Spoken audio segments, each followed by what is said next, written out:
பிப்ரவரி 14 இன்றைக்கி என்னங்க ஸ்பெஷல்? எல்லாருமே சொல்லுவாங்க லவ்வர்ஸ் டே அப்படிம்பாங்க.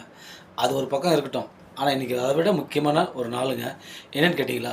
இந்தியன் பிளாக் டே.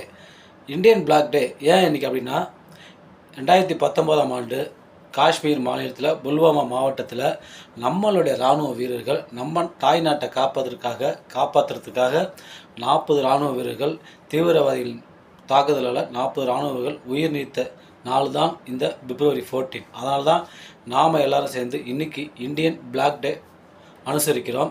அதாவது அப்பனுக்காக மகன் சாகிறதும், மகனுக்காக அப்பன் சாகிறதும், பொண்டாட்டிக்காக புருஷன் சாகிறதும், ஆத்தாவுக்காக மகள் சாகிறதும், அண்ணனுக்காக தம்பி சாகிறதும், இதெல்லாம் ரத்த சம்மந்தப்பட்ட உறவுங்க. இல்லை ஒரு தலைவனுக்காக தொண்டை சாகிறோன்னா அது அரசியல் சம்மந்தப்பட்ட விஷயது. ஆனால் எதுவுமே இல்லாமல், எந்தவித பிரதிபலனும் இல்லாமல் நம்மளை காப்பாற்றுறதுக்காக, நம்ம தாய் நாட்டை காப்பாற்றுறதுக்காக உயிரிழந்தாங்களே அந்த 40 இராணுவ வீரர்கள், அவர்களுக்காக இன்றைக்கி ஒரு நாள் நம்ம அவர்களை நினைத்து துக்கம் அனுசரிப்போம்.